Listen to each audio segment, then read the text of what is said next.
All right. Hello and welcome everyone to the much shorter version of our discussion on the new dev workshop, the Arsenal Divide, and the Helmeth workshop, and the Parazon workshop.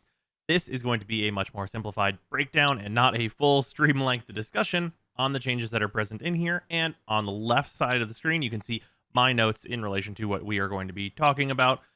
If you want my very full thoughts, obviously the nearly I think it's actually over 2.5 hour video that is also up on the channel, so you can use that as a podcast or what have you if you'd like more in-depth thoughts. But we're just going to go over the important stuff that is going to be affecting everyone in these workshops. So first and foremost, the nerfs that we are getting. There are quite a few of them. We have nerfs to Berserker, Blood Rush, Condition Overload, Glaives, and the Kuva New Core. First and foremost, Berserker, maybe the biggest hit in terms of the usability of this mod. It can no longer stack with Fury, and in addition to that is losing 5% speed, but even more major than that, it is no longer going to proc from critical hits. It is going to proc from melee kills. This is a very major difference, and usually melee kills are not hard to achieve, of course, and with weapons that are slower by nature to start, this won't matter too much because you'll get those kills because those weapons are naturally higher damage.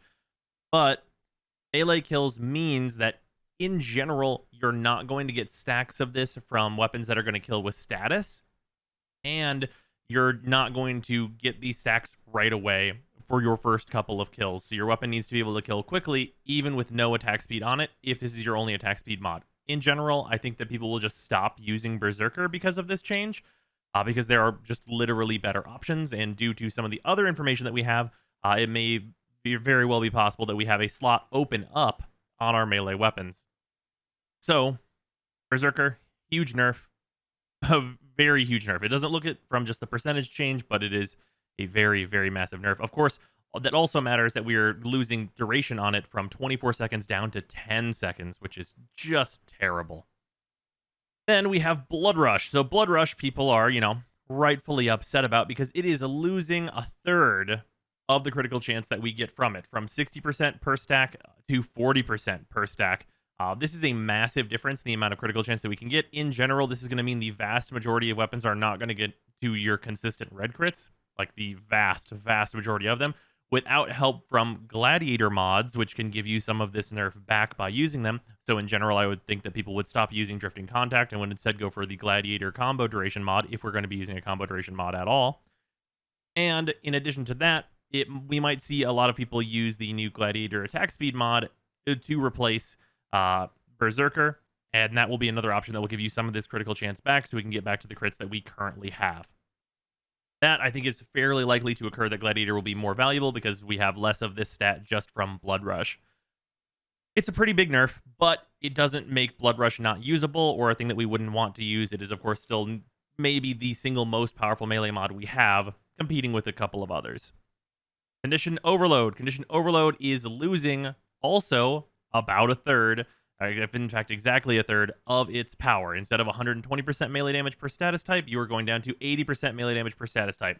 In general, I was not using Condition Overload because it's only really necessary if you're going to go to like the thousands of level of enemy where you need to go to Disruption and kill Demolists that are level 5,000 or whatever. That's usually the area where Condition Overload, you would use it in combination with a primer in order to get a bunch of damage and kill enemies that way. And it's still going to be good for that, and it's still going to be the single best option for that, but it's just less damage in general. It's going to be way, way worse trying to use this to replace Prime Pressure Point than it even was already. So another nerf to Condition Overload is in the works here. Now we have the Glaive Nerf. So the Glaive Nerf people are really, really overreacting about. They're changing two things. In general, heavy attack windup speed is being increased from 0.6 seconds to 1.2 seconds. All this change does, is mean that you're going to use Amalgam Organ Shatter instead of regular Organ Shatter. Generally, the Glaive builds would only use Killing Blow in order to reduce it from 0.6 seconds down to the cap, which is 0.3 seconds. Now, you'll just use Amalgam Organ Shatter, lose 5% of your critical damage, and basically get to that exact same place you were already at. So this change, in effect, really is more of a reduction in the critical damage by 5% on all of the glaives, but it's very, very minor overall. With that, Also, if you just look at these numbers, they look really scary when you're looking at Glaive Prime going from 492 to 296 on radial damage and direct hit, also going down to 180. This all looks super scary if you just look at this and don't read, but quick throws is what is being nerfed here. So right now the damage on quick throws is very close to fully charged. So in order to encourage more meaningful choice, our second change is to reduce quick throw damage to approximately 50% of the maximum charge. So previously, if we look at, say, the Glaive Prime, you would get about 600 damage from your quick throw, or 600 damage from your fully charged throw, and you'd get 500 from your quick throw. Now you're going to get 300 instead of 600, essentially. That is not a big deal because most of the time you're going to be doing fully charged throws, and fully charged throws are not hard to do. So in general, outside of some edge cases maybe of the way some certain people were using these glaives, the glaives are going to stay basically exactly the same. I really wouldn't worry about this too much. I think it's going to be absolutely fine. And also, I think this change is a little bit weird because it's affecting all glaives and not just the two glaives that I think people would be wanting to use, and sometimes three, which is the Glaive Prime, which is obviously and clearly the best and will still be an incredible weapon, and the Zorus, which is a fantastic one for new players that also has a larger AoE on its explosion, which matters. And of course, is also the weapon that we're likely going to be using the Granum Void with the upcoming Sisters of Parvos. Actually, kind of a weird choice to nerf this weapon when it's for the content they're about to release. Also, some people use the Serrata, which is also not really going to suffer very much here. In general, it's more weird that they nerf stuff like the Halicar and the Halicar Wraith and the Kestrel and the Orvius and things that just aren't very good, even with the changes to glaives. So it's a bit weird to nerf all of it instead of just the ones that matter, but here we are. These weapons will still be incredibly good, and it's going to be fine. If you like the glaive, it's going to function nearly identically whenever these changes come out. Kuva Nucor. So the Kuva Nucor, there's some real messy stuff here where we are indeed touching one non-melee item. The Kuva Nucor is obviously the one to get touched, and they're reducing the chains from 4 down to 2, which means it's going to hit 3 targets whenever you are shooting at a group of enemies at a time. It is weird the way that they state this is it'll keep all of its signature behavior, but then the nerf is literally just nerfing its signature behavior. That's a weird two little things to put right next to each other on this page and feels pretty disingenuous. But reducing the chains is actually not going to change that much in super high levels, but it is going to matter in lower levels because if we look at like the math for the Kuva Nucor, the damage falls off per chain. So right now 100% for main, then 75%, then 42%, and then 17%, and then 6%. Essentially, there's a little bit of rounding there. So what we're falling off here is this 18% and this 6%, which is about 24% of the damage whenever you are. It's like 24% damage whenever you're shooting a big group of enemies. Now, this is a more impactful damage loss than it looks like whenever you look at just the percentile numbers, because you have to remember that the Kuva Nucor's damage is very, very high, and it is a weapon for spreading status, and those statuses are also very, very important. So you are getting 2 targets less status, and because the damage of the Kuva Nucor is very high, those 2 targets, even only taking, less than 20% damage each, would often just die from those chains anyway. Even with the damage being that much lower, those would just be kills. So if you're looking at your overall DPS, because enemies can only take so much damage, and in the general level of enemies, they all just evaporate when touched by the Kuva Nucor for more than like a millisecond if they're the primary target, and slightly more for the further out targets. You are going to get less damage just by virtue of not necessarily the like theoretical maximum damage output of the Kuva Nucor, but by the purpose of just your target to target who's dying and how many enemies are being hit that would be evaporated by this weapon.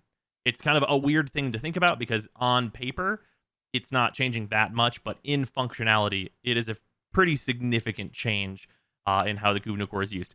That being said, in combination with a lot of these other changes, I think the Kuva Nucor is still going to be the single best secondary weapon in the entire game, with the possible exception of, new weapons that are introduced in the Sisters of Parvos. Maybe the new Cycron is absolutely the nut and is the new best secondary. Regardless, I think that the Kuva Nucor is very, very safely going to be within at least the top 3 best secondary weapons in the game. So I'm not super worried about this in general. And its single target remaining the same is very good overall, especially for those high level people who want to get all the statuses and do status application with it, that stuff will remain identical. Moving on, primary and secondary attempts to fix them in the grand scheme of the game. So I've gotten more negative on this the longer that I've thought about this since my initial look at it in the big long video.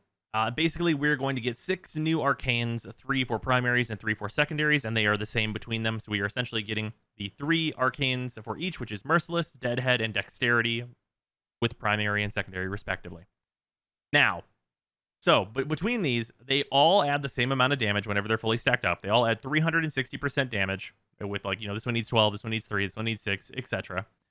They are a 100% drop to get one of the 6 from Acolytes and Steel Path, so they are accessible to people who are already able to do Steel Path, which is a problem, because ostensibly you would need these to make it so that secondaries and primaries are good in Steel Path, but that's a larger problem with progression in Warframe in general, and things like, just Eidolons and stuff of that nature. But for those of us that can already do Steel Path, I think this is going to be a nice, engaging farm to do in Steel Path whenever this stuff comes out, and that's great.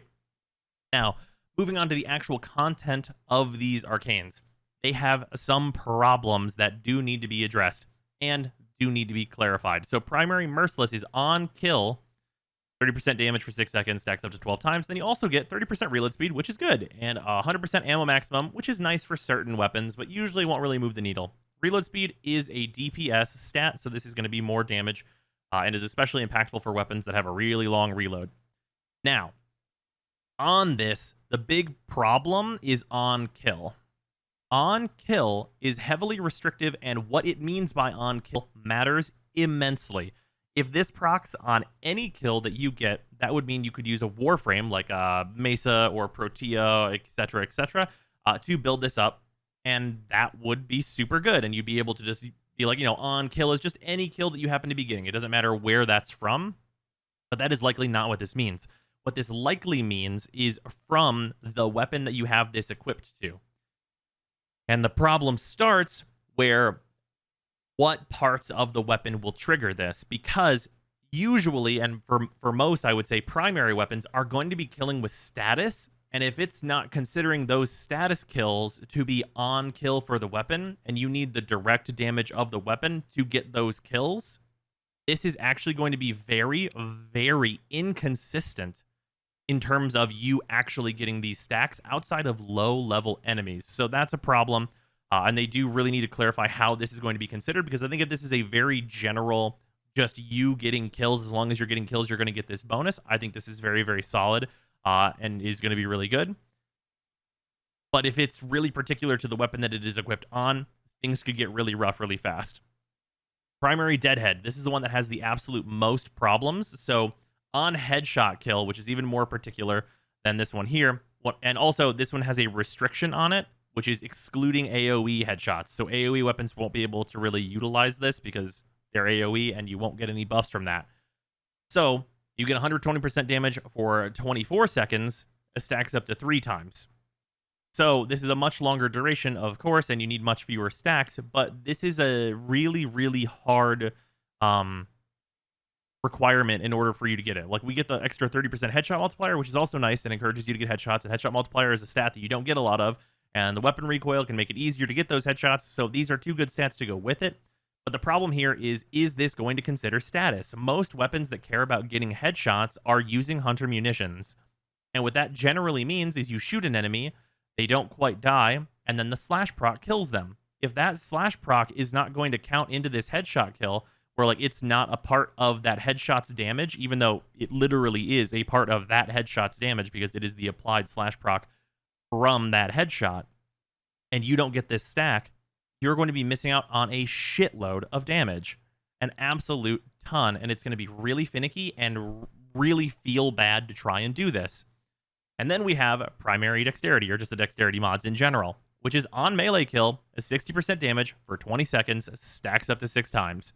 This is, of course, not connected at all to the way that primary weapons need to kill their enemies, and melee weapons are going to continue to do enough damage to get these kills, and you only need 6 of them. If I throw my Glaive Prime into a group, it's very likely that it's going to instantly evaporate a good number of them, and that's true even in Steel Path, so this is going to be a really, really good way to stack up your primary and secondary damage. And it's way more consistent than these other two, is simply because these are what's giving you enough damage to get those kills, and they require you to get those kills in order to give you the damage. This requires you to use your melee weapons, which are already good enough, in order to get the damage for your other weapons. So I think this is going to be what people generally settle on being the best. It's also worth noting in the video that we were shown by Reb, these not only have plus 60% damage, stacks up to 6x, they also would give you plus 7.5 seconds of combo duration, which would be massively impactful and open up a new slot on our melee weapons to potentially use another gladiator mod of our choice, whether that's, crit damage or attack speed or what have you. And that could be that could matter a whole lot in moving basically one of our mods on our melee weapons into a primary in order to make our melee weapons as strong as they currently are now, in combination with also making our primaries and secondaries stronger for people that still want to continue to use melee as it is now, basically. Secondaries, obviously, they are the same as I went over. On login, or rather, sorry, Galvanized Mods first, we should talk about. So Galvanized Mods, these are basically strictly power creep. We knew that they were going to be strictly power creep. That was just a fact of life that we knew. But these are really, really good. There's only a few of them that I think are maybe not going to immediately be used, and those two are Galvanized Crosshairs and Galvanized Scope. Those are the critical chance mods, and these have really strict requirements. They have on headshot, which is not super strict, and you get 120% critical chance when aiming, which is a little bit more strict, and then on headshot kill, which we just discussed why that can be a problem, plus 40% critical chance when aiming for 12 seconds, and that can stack 5 times. So there's a lot of potential critical chance that you can get there, but it's behind some of the most restrictive things for you to have to accomplish to get there. Will there be weapons that use these? Almost certainly. Almost 100% there are going to be certain weapons that are going to equip this stuff if you're using them to fight large groups of enemies. But in general, I think those are going to be the lower tier weapons. Now, it is noted here that the shotguns are not going to get one of these. And hilariously, if shotguns were getting one of these crosshairs or scope type mods, it would be incredibly, incredibly good for shotguns, because shotguns at their closer range have much more of an opportunity for headshots. And in addition to that, because they are pellet-based, they have a way easier time getting headshots, and their headshot kills, because a lot of their damage is front-loaded on a shotgun, there's way more chance that you are going to get those headshot kills as well. And in addition to that, shotguns are the weapon type that is most in need of the additional critical chance. So, weird that we didn't get that one. It feels like that one was maybe cut because there's only 9 here instead of what you would assume would be 10, because that would just even everything out. But yeah, it's a bit weird that's the case here. Maybe we'll see it later, but that's just talking about the two kind of lesser ones on this list. Let's talk about the ones that you're definitely using 100%. Galvanized Chamber. It's cheaper than Split Chamber. It cannot stack with Split Chamber. It has 10% less base multi-shot, which almost does not matter at all. And plus 30% multi-shot for 20 seconds on kill. Stacks up to 4x. So you get up to 200% multi-shot from this one mod. And that is the same across Galvanized Hell and Galvanized Diffusion. All 3 of those mods are auto-includes. They are automatic includes. Even with the larger reduction from the base multi-shot stat on Galvanized Hell and Galvanized Diffusion, which their base normal mods are 120%, being able to get that additional chance, especially for secondaries, which really don't mind this at all because Lethal Torrent exists.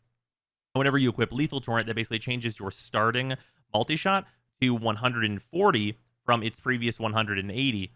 But you take that start at 140 instead of 180 in order to be able to get an additional 120.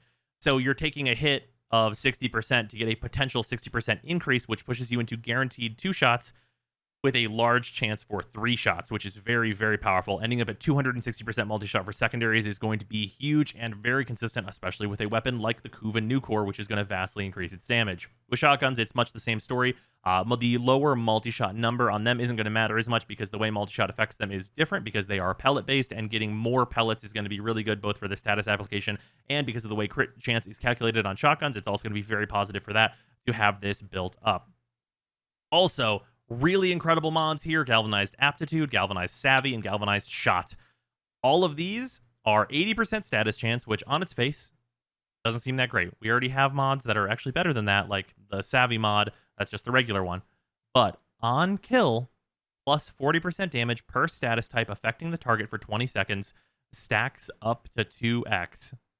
So, this is condition overload for primary weapons. In general, this is going to be a replacement for Hornet Strike and Serration type mods. All of those are likely to get dumped for these mods, and the reason for that is that we are going to use the Dexterity Arcanes. Our melee weapon will get a bunch of kills, and then we will want the 80% status chance to get the 80% per status from the 2 stacks, and that number very quickly becomes higher than what we're going to get out of a Serration. And the status chance also, of course, matters for applying more status chance, which helps us kill faster by applying more heat and slash, etc., etc. The big thing here is if you have 2 statuses on an enemy, it is 160% at 2 stacks, which is 5% less than a full Serration. The moment you have 1 more status than that, it is plus 75% base damage, and that combined with the Arcanes gets you to 500% of the Serration stat. But generally, I think these are going to create builds where we do not have Serration and Hornet Strike anymore, and people wanted to stop using those mods, and people wanted those mods to be built in.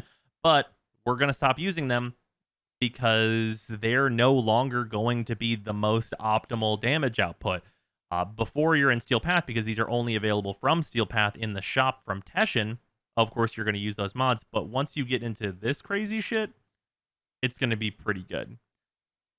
Also, really important thing here is Galvanized Acceleration, which is plus 30% projectile speed / beam length, and on kill, plus 30% projectile speed / beam length for 10 seconds stacks up to 2x. So this is plus 90% projectile speed and beam length. This is an Exilus mod. This is an Exilus mod that's going to go on all shotguns. This will double the nearly double the effective range of all shotguns and all beam weapons that are considered shotguns, namely the Phantasma. So this is incredibly, incredibly good. If you wanted your, Kuva comb that can already fire across the map and kill some people to do full damage across the map and kill some people, this is the mod that you've been looking for. You put this in your Exilus slot, and suddenly your shotgun can hit guys at very, very large ranges and do full damage. So yeah, this is going to be secret good. I think there's a lot of people that are not really considering what this means for how fall off works and stuff, and also having a Phantasma that is a sniper rifle sure doesn't sound bad to me. Now, talking about some login item stuff, everyone's going to get 5 Forma if you're at least MR5. You're going to get Affinity Booster as well. You're going to get 2 built Forma if you have a Kuva Nucor, which, considering I think this is going to still be like the best secondary in the game, if not like the second or third best secondary in the game, getting 2 extra Forma is nice. And then any players who have any Lich weapon will get a Requiem Ultimatum, which is the thing to taunt your Lich into battle, which we don't know how accessible that's going to be, but you'll get it. It's kind of whatever.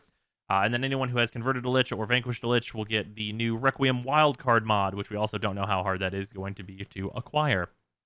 Now then, with that, that is going to do everything for the Arsenal Divide. And the only thing that is worth noting here is that this is where they clarify that the Acolytes have a 100% chance to drop one of the new Arcanes. So that's the thing that matters here as well. Moving on, let's talk about Helminth. There's not a whole lot to go over here. It's pretty simple. Basically, Helminth is getting 5 new ranks. There are going to be 5 new abilities, and these abilities in general are fairly interesting. Like the Parasitic Armor is like pretty weak, but it's an interesting effect. Hideous Resistance, you probably instead are just going to like subsume an extra Titania or something to get that status immunity, but it's not necessarily a bad skill by any means. Voracious Metastasis, this puts several nails into Trinity's already closed coffin, because this literally makes Garuda better than Trinity, because you can consume energy to heal yourself and grant matching energy to each ally. So Garuda can literally toggle between sacrifice health, gain energy, and then sacrifice energy, gain health to give your entire squad infinite energy. So that's pretty good if you were to ever need a Warframe to support and give energy. That will give hardcore, absolute infinite energy. Any amount of energy you need, you're going to be only limited by as fast as Warframe can take those 2 inputs. It's going to be a shitload of energy. Then we have Sickening Pulse, Emit a Pulse that adds stacks to status effects already afflicting enemies, except for Bleed and Toxin effects, which are duplicated with fresh timers. So the wording on this one is really weird because of what the word duplicated means. So, add stacks to status effects already afflicting enemies, pretty weak. Except Bleed or Toxin, so Toxin doesn't matter here, but for Bleed, if you were to duplicate bleed and then give it a fresh timer, what that would do is double the current effects of bleed and refresh the timer. So if you have a big bleed stack that is doing, I don't know, 300,000 damage per tick, you would duplicate that and give it a fresh timer, and it would be doing 600,000 damage per tick. Is that necessary in literally any content in this game at all? Absolutely not. Under no fucking circumstances is that necessary at all. Would that be completely hilarious? Absolutely, 100%. That's dumb. So this is probably not useful, at least not yet, until maybe you would need to exponentially multiply your bleed procs. No idea. Probably not useful, but at least interesting. And then the best one on here by far, which is Golden Instinct. You send out a short-lived void spark that is drawn toward the nearest medallion, Iotan sculpture, unscanned Curia, or unscanned fragment. So we don't know if this has like some obscenely short range to make it fucking useless, but provided that this just does check the map that you are on, it going, nearest medallion, Iotan sculpture, unscanned Curia, or unscanned fragment gives you the potential to spawn into a map where you're maybe looking for a Curia, hit the button, and if there's no spark, there's no Curia there, or there is an Iotan sculpture there and not a Curia, or there's, basically it's going to give us a way to farm Iotan sculptures if you are someone who has already gotten all the Curia and all your fragments. We can spawn into a map, hit the button, and know if there's an Iotan sculpture there, which is an incredible, incredible thing that may offset the extreme amount of endo we would need for the new Galvanized mods, which could take anywhere from like 180,000 to 360,000 endo to max all of them out, depending on whether or not they're considered uncommon, rare, or prime. So that's great. Good stuff. Now, let's talk about invigorations. So this is a thing that I think has been created with the best of intentions that has some problems that have probably not been considered by DE. So here's how it will work. Every week, Helmeth will have an affinity toward 3 random Warframes. These can be Warframes that you either own or do not own. It will choose from the entire roster. Please do not just start selling Warframes you don't play. It will not affect this at all. They do clarify that.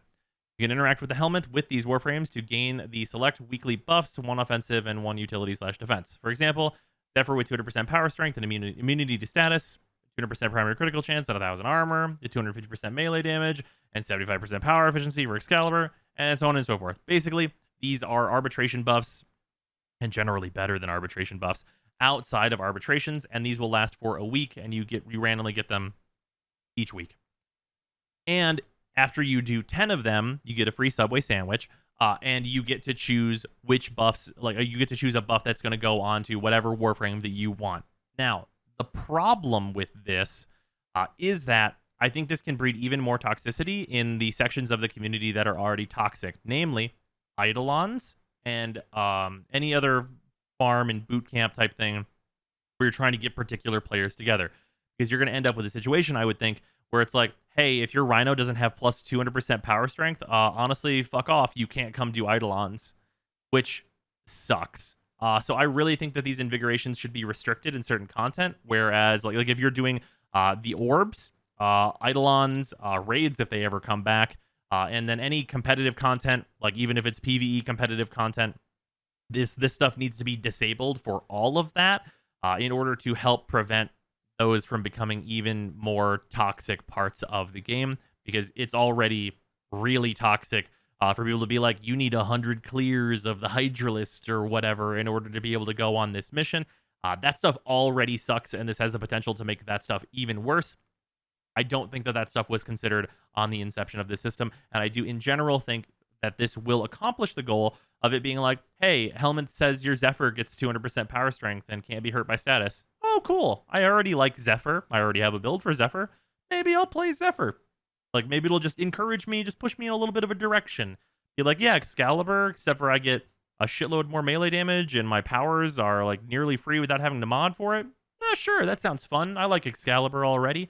Like, this might be a thing that pushes people around off of, like, their maybe like, stable favorites into more Warframes that they maybe have not experimented with as much, or the stats will be impactful enough and different enough to give us some weird builds that are available from time to time with certain frames. All that is cool, but the downsides to it I do think need to be addressed, and it would be rather easy to address it. Other stuff here. This is the big downside stuff, and it is that, does your Helmeth rank automatically increase when the new 5 ranks are added? No, the new invigorations will give XP/affinity toward Helmeth in addition to the normal feeding and subsume infusion actions There won't be any automatic rank ups based on the current versus new level cap. So they need to respect the people that have gone and subsumed all of the Warframes. Like, I don't think that everyone should get like back experience for all of the infusions that they've done since they maxed the system, or all of the feeding that they've done to Helminth in order to do those infusions, or any of that. But at the very least, the big chunks of experience that we should have gotten for subsuming the Warframes, I think that stuff needs to be respected, and the people that have completed their Helminth need to get a boost into this, because this is literally punishing the early adopters of this system who went in and farmed everything and got all their stuff subsumed and have all these options and completed this farm. It's punishing them for no reason and rewarding the people who just decided that they didn't care as much about the Helminth system and didn't want to have all the options and just have a bunch of Warframes sitting around that they're going to be able to subsume and get a ton of XP for. That sucks. Like, plain and simple, I really think that they need to evaluate this and give their early adopters something, because they're the early adopters, right? Like, that's just the way that it should go. It's just not, you're just basically saying, oh, sorry, you kept playing this system after you got it to 10. Go fuck yourself. And that feels terrible. Should not shocker at all. So I think that needs to be addressed. I don't think that DE is incapable of addressing that. I really hope that they do address it, and that we don't really have that problem on release. All right, moving on to our final point, Parazons. This is by far the worst thing in this whole workshop. Before we even go into this, I really want to explicitly state that I think outside of that small note I made on Helminth and a few things with acquiring the new arcanes and mods and stuff from Steel Path, that would be the things that you use in Steel Path and idolining it. Outside of those two little points on the other two parts, I think there's a lot of positive things that are going on and going to be added to the game. But this Parazon stuff is pretty much entirely negative. So, just to warn you all. So, this workshop goes on to describe the problem and then the not solution with the Parazon. The problem with mercy kills is that they are hard to pull off, making engagement with the system far too low. Mercy kills have only have a chance to trigger when an enemy's health is 20% HP or less. In practice, you really never know if it's going to happen, and if it does, it is often too late. Right? It's true. You've riddled them with status effects, a squad mate casts an ability, or your Kavat might be feeling extra bloodthirsty, and you cannot get in for the mercy kill. This is all true. All of these things are absolutely accurate and reasons why you cannot get in for a mercy kill on enemies. Abso-fucking-lutely. So what's changing is that they are changing the threshold to 40%, and it will be guaranteed, but only on specific units. So all Xmas units, heavy gunners, bombards, scrambus, nullifiers, and ancients. All of these units will still have the exact same fucking problem. It doesn't matter that the mercy kill will be guaranteed, because these enemies don't go from 100% to 30%. They go from 100% to 0%. And if you are in a squad and you take an Xmas down from 100% to 20% on purpose so you can get your mercy kill, the chances that you are going to close that distance between yourself and that Xmas before one of your teammates kills them is exceedingly, exceedingly low. The reality of the situation is that there needs to be some way to guarantee a Parazon kill. And it doesn't, like, we need, like, this is not some way to actually do that. Like, in practice, this won't work. When is the last time any of you shot a nullifier and they did not evaporate? Like, when is the last time you shot a scrambus and you did not see their soul leave their fucking body? This is not a situation where you make the threshold higher or you change impact to make it so that they could be at 80% with some fuckiness on whether or not they have 25,000 health. It also doesn't matter. Like, just because it can go up to 80%, it doesn't matter, because they're going from 100 to 0 unless you're bringing purposefully a shitty weapon that procs impact in order to try and get this done. And even then, you still have the problem that if you're not playing in solo, it's still very likely that your teammates will just kill them even if you're going for it. And then you're just wasting your time trying to get these mercy kills when you could just be killing all the enemies and completing the mission. I'm not saying that, like, this is not, well, it's not really even better. I was going to say that it's not better, and it really isn't better. It actually isn't really better. Like if you want to take it like a hard, actual basis, it's technically better, but it's not better.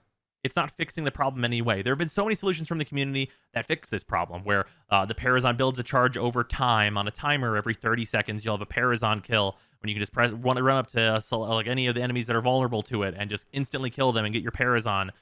That's a solution. There's the one where instead of a timer, you just have to kill a certain amount of enemies, and then boom, you have your Parazon, and you can get a kill on an enemy. There's that one.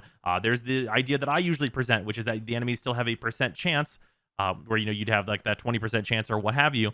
But whenever they would take that mercy, they would instead take a knee, like the thralls do, to give you that opportunity to kill them with the Parazon for the next 3 to 5 seconds, and then if you don't do that, they would just die. There's so many solutions that the community has suggested that all fix the core problems with the Parazon, and this isn't any of them. Like we've gone out of our way to all talk about all the ways that this could be very easily fixed and all these solutions that would work in the core loop of Warframe, and the one that has been presented to us does not work for the core loop of Warframe. And then in addition to that, like what this probably needs to be is like an early game way to have like a Doom-like system where blood for energy and blood for health would need to be built-in effects of the Parazon, and then we could choose other mods, because obviously everyone will just choose blood for energy. It's like putting vacuum on your companion. It's a no-brainer. One of your slots is that, so there's no reason to take blood for health and blood for energy and make them mods. Just have those be core parts of the Parazon, and give us one of these consistent systems to be able to do these finishers to get that health and get that energy. And when you do that, that makes the early game experience of the game much, much better. Not only do new players get to see these cool animations, but they also have a much better health and energy economy before they get, 100 hours into the game and can get their operator start regenerating them energy and like get some pieces of energize or something like that, or all these things that we use at endgame. What the Parazon really needs to be is definitely more geared towards a newer player that needs that energy and needs that HP in order to continue playing and have a good loop present without the need for abilities that heal and abilities that give energy and et cetera, et cetera. So yeah, this I think is a complete miss. It's just a complete offshoot, just nothing changed. That is not going to fix any part of the Parazon, and I really hope that they readdress how this is going to be changed in the future. We also are getting 5 new Parazon mods. You do a finisher and you get a 50 ability strength, and the finishers aren't going to be a thing, so this won't be a thing. Cower and Fear won't matter even if finishers were a thing. Execute 3 mercy kills within 40 seconds to revive a fallen sentinel or companion. It's hilarious that this wants 3 mercy kills from you, because getting 1 just is very unlikely. And then the design council contributions is speed of mercy kills increased by 50%. It's hilarious to me that this is a mod, because this is a request that many people have just made. It is to speed up the mercy kill animations in general, but it's a mod now. And then Firewall, which is the one that will probably actually see use, because it's not 4 mercy kills, and it reduces the damage that you receive by 75% during hacking. Only taking 25% damage while you're hacking is potentially useful. Like if you just don't care, don't want to go into your operator or whatever, like you equip the one that auto hacks, and you equip this one, and you can just walk up to things and beep boppity boopity. You just hacking that shit, and here we are. That's probably the one that will actually see play. It's really, really disappointing on the Parazon end. But yeah, overall, I think that this new update looks good. I'm excited to play it. I want to do the new farms and everything. I really just wish that the Parazon stuff was better, because it's baffling that it is not. But yeah, that is going to do for the breakdown here. This is almost 40 minutes. On like the raw recording here, so it's quite a bit shorter than like the 2.5 hour plus thing, but hopefully you guys have enjoyed my thoughts on this. Let me know what you guys think going into this, and yeah, just let me know what you think, if it's going to be a good time, and if you're interested in the new Sisters of Parvos things, or if there's any changes that are important here that I maybe missed or are going to be more impactful than I think. But yeah, thanks for watching, everybody, and goodbye.